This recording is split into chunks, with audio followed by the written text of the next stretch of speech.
நம்முடைய வாழ்க்கையில் இந்த சந்தோஷத்தை அனுபவிக்கணும் என்றால் உங்களுடைய போராட்டங்களை வேத வசன கண்ணாடியில் வழியாக பார்க்க பழகிவிடணும்.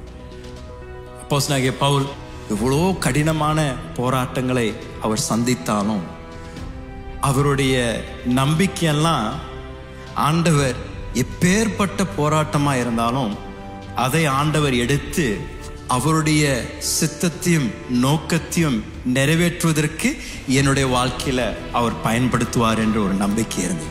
எவ்வளோ பேர் அவருக்கு விரோதமாக எழும்பினாலும் பவுலுடைய வைராக்கியம் என்னன்னா, நீ எனக்கு விரோதமாக எழும்பி இந்த சுவிசேஷத்தை பிரசங்கிக்க நீ தடை செய்ய முயற்சி செய்தாலும் உன்னுடைய தடைய ஒரு படியாக ஆண்டவர் மாற்றி என்னுடைய சுவிசேஷத்தின் ஊழியத்தை இன்னும் பிரபலமாக அறிவிக்கும்படியாக ஆண்டவர் எனக்கு வாசலை தரப்பார் என்பதுதான் பவுலுடைய வைராக்கியம். எவ்வளோ பேர் அவருக்கு விரோதமாக எழும்பினாலும் அவங்கள பார்த்து சொல்றாரு, நீ எவ்வளோதான் இந்த சுவிசேஷத்தை பிரசங்கிக்க நீ தடை செய்தாலும் உன்னுடைய தடையெல்லாம் ஆண்டவர் மாற்றி அதை எனக்கு சாதகமாக ஆண்டவர் எனக்கு மாற்றி என்னுடைய செய்தியை இன்னும் பிரபலமாக பிரசங்கிக்க ஆண்டவர் எனக்கு வாசலை தரப்பார்.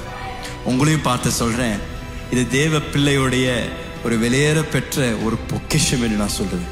எவ்வளோ பேர் உங்களுடைய வாழ்க்கையில மோசத்தை கொண்டு வரணும்னு எழுப்புனா கூட நீங்க உங்களை பார்த்து நீங்களே சொல்லிக் கொள்வது என்னன்னா, எவ்வளோ பேர் எழும்பினாலும் அவர்களுடைய தீமையை நன்மையாக தேவன் எனக்கு மாற்றுவார்.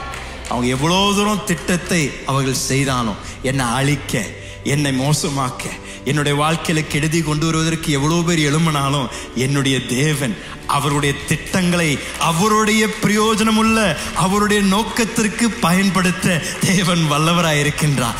ஆகையால் நான் சந்தோஷமாய் இருப்பேன். ஏனென்றால் நீங்கள் எனக்கு விரோதமாக என்ன ஒரு சதி திட்டத்தை நீங்கள் செய்தாலும் அதை நன்மைக்கென்றே தேவன் எனக்கு மாற்ற வல்லவராயிருக்கிறார். அதுதான் பவுல் சொல்றார். பிலிப்பியர் 1ஆம் அதிகாரம் 12, 13, 14 வசனத்தை வாசிக்கலாமா? சகோதரரே, எனக்கு சம்பவித்தவைகள் சுவிசேஷம் பிரபலமாகும்படிக்கு ஏதுவாயிற்றென்று நீங்கள் அறிய மனதாயிருக்கிறேன். அரண்மனை எங்கும் உள்ளவர்களுக்கும் மற்ற யாவருக்கும் என் கட்டுகள் கிறிஸ்துவுக்குள்ளான கட்டுகள் என்று வெளியரங்கமாகி சகோதரரில் அநேகர் என் கட்டுகளாலே கர்த்தருக்குள் திடன் கொண்டு பயமில்லாமல் திருவசனத்தை சொல்லும்படி அதிகமாய் துணிந்திருக்கிறார்கள். என்ன ஒரு துணிச்சலான தேவ மனிதன். அவர் சொல்றாரு, எவ்வளோ காரியங்கள் எனக்கு விரோதமாக எழும்பினா கூட அது எனக்கு சாதகமாக தேவன் எனக்கு மாற்றி இருக்கின்றார். என்ன இன்னைக்கு ஒரு சிறைச்சாலையில் போட்டிருக்கிறாங்க, கைதியா இருக்கிறேன். என்னுடைய கைகள் கட்டப்பட்டிருந்தாலும் நான் வாய் இன்னும் கட்டப்படலை.